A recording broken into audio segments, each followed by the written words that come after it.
na Praça da Sé pelo delegado Clodovo Clóvis, porque nós éramos homens e não podíamos usar roupa de mulher. Então veja que o binarismo de gênero já estava pré-estabelecido naquele momento, e ainda hoje nós estamos desconstruindo e a gente não conseguiu, isso é luta de séculos.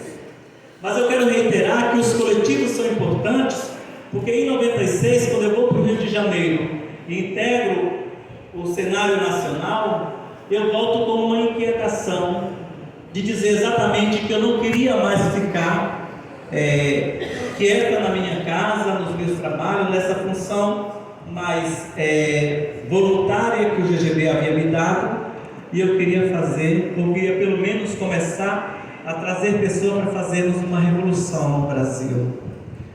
E aí a gente tem uma ideia e cria uma associação nacional. E essa associação nacional nasce com o objetivo, primeiro, de brigar pela inclusão social de travestis. Nem se falava de pessoas transexuais, mulheres transexuais, homens trans, não binários. Não se falava disso porque não estavam visibilizados. E eu sempre uso esse discurso. Não é que não existia, não tínhamos essa visibilidade. E aí a gente dizia, não tinha. Não estavam ainda verdadeiramente formados ou forjados para criar coletivos. Mas mesmo assim a gente pauta, mesmo assim a gente vai e a gente chama liberados aquelas pessoas que não eram travestis e liberados. Logo junto as mulheres transexuais, logo em seguida, não em seguida, mas em etapas depois, chega a população de homens trans, e essas todas as diversidades que temos hoje, transmasculino, não binário, boicetas e por aí vai, todas essas pessoas chegam e conseguem construir conosco muitas ações, e a gente começa a tomar conta de pautas importantes pelo Brasil. E mais recentemente, a gente tem travado mais uma batalha longa, que é a questão não binária que está posta. A questão da não binariedade hoje no Brasil, ela está tão imposta ela está tão presente como quase no debate dos banheiros usado por travestis, porque tem polêmicas em cima disso e a gente precisa desconstruir as polêmicas. No banheiro é muito simples desconstruir, basta a gente fazer o debate dos banheiros do ponto de vista fisiológico, porque banheiro é isso, banheiro é fisiológico. Banheiro é fisiológico. Eu não sei porque esse debate, eu não sei porque essa discussão está no Supremo Tribunal Federal e o ministro Luiz Fux está sentado em cima de uma decisão que ele não libera. Libere o meu xixi, porque não é admissível que nós sejamos violentadas em banheiros apenas pelo simples ato biologicamente de fazer xixi. Nós não somos perigosas nos banheiros femininos, mas parece que a gente é, porque colocam-se uma ideia de que nós vamos para o banheiro atacar mulheres. Em 1997, em São Paulo, uma mulher do movimento lésbico, que nem era do movimento feminista, posso dizer assim, ela nos atacou dizendo que a gente não poderia ser internado em alas femininas na cidade de Santos e São Paulo, porque nós íamos atacar as mulheres enfermas no hospital. Então vocês percebem de onde vêm esses discursos mais radicais e como é que a gente combate. Então, pensando muito nessas movimentações que temos de pessoas chegando a cada vez mais, é que a gente começa a ganhar notoriedade. Aí nós saímos das páginas policiais e ocupamos as páginas de variedades, de cultura, de política. E é nesse estágio que a gente está vivendo, e por isso esses ataques. E por isso essa vigilância massificada dos passos que a gente dá. E por isso que foram uma dúzia de pessoas lá no site do MeSalt me violentar por conta desse título que eu recebo hoje. Imaginem vocês, as pessoas dizendo, ela fez o que para o Salvador para merecer esse título? Me desculpe, cara pálida, eu estou na Câmara Municipal de Vereadores.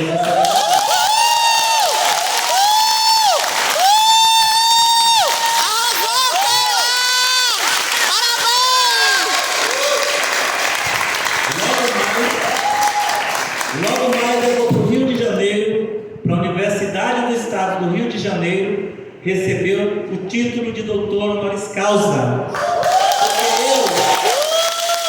eu defendo uma causa nobre. Mas eu não estou sozinho, eu reitero isso.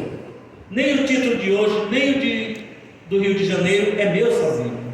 Ele não teria nenhum sentido se ele não fosse reverberado em vocês, e eu fico extremamente feliz de ver vocês aqui.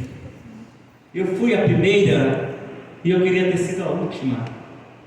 A gente está começando no meio da estrada. Eu digo que a gente teve o começo, nós estamos no meio da estrada.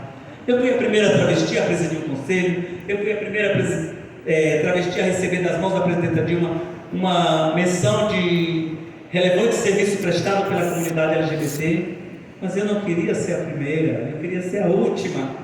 Eu quero ter um dia pessoas que vão ocupar esses espaços políticos e que vão construir políticas para quem vem depois de nós, porque senão de nada adiantaria ter corrida aqui nas ruas de Salvador da polícia, ser preso na delegacia de jogos e costumes ali no Vale dos Barris ou aqui na 13ª no Pelourinho, se não fosse para chegar aqui onde a gente chegou nesse exato momento, se não fosse para ver no rosto de vocês que o nosso corpo é o nosso domínio, que nós é que devemos mandar nele da forma que a gente quiser.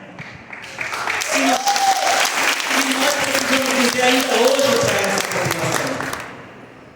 E nós precisamos dizer ainda hoje para todo mundo, porque cada dia que passa, se a gente não estiver vigilante com os passos que a gente vai dar e medindo esses passos, a gente toma uma rasteira.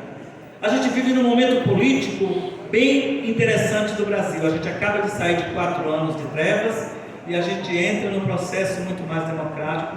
Talvez o governo que esteja aí não seja o melhor, vocês podem achar, mas eu tenho a plena certeza que ele é muito diferente do que saiu. Muito diferente. E a gente vai trabalhar cada vez mais para que quando esse governo acerte, a gente aplaudir, mas que quando a gente cobrar. E por esse motivo está constituído o Conselho Nacional LGBT, novamente de volta para aquele espaço, para estar dizendo para cada um dessa sociedade que nós estamos lá vigilante. Nesse conselho, diferentemente dos outros, nós temos 5 pessoas trans que estão constituindo esse conselho.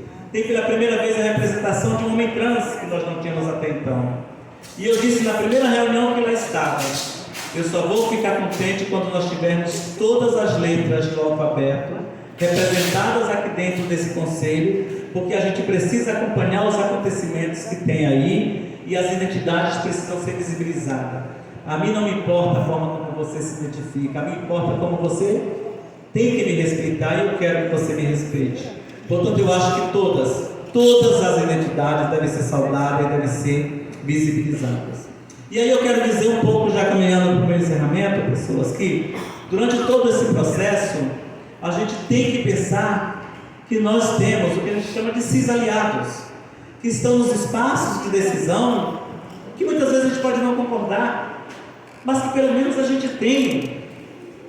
Porque se vocês pensarem, eu vou voltar novamente lá para trás, quando as travestis adoeciam aqui na Rua da Oração, onde eu morava, que elas procuravam o Sistema Único de Saúde, elas não tinham.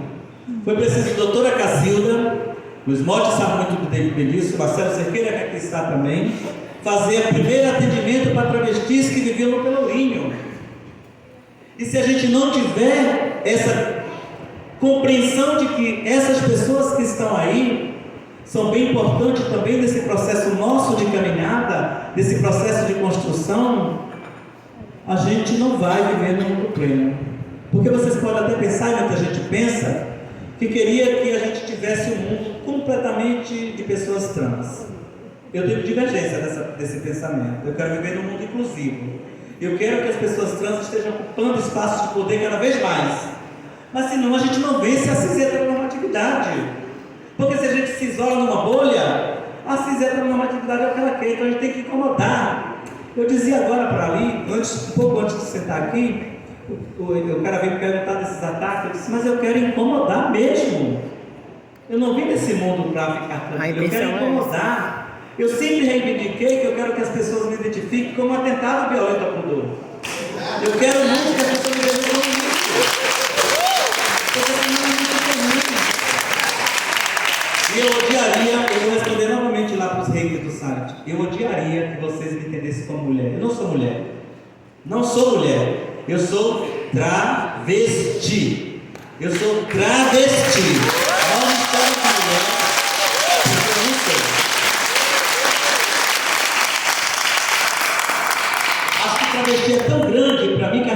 nas minhas costas que eu não preciso de mais nada para me afirmar como pessoa. Então esse título que eu estou recebendo, que eu agradeço novamente aí a vereadora, a toda a bancada da Mandata das Pretas, eles estão dando o título para uma travesti, que nasceu travesti, que vai morrer travesti, e que na sua lápide vai estar escrita, no cemitério que eu fui enterrada, a palavra travesti, porque essa eu vou carregar comigo até a eternidade. Muito obrigado.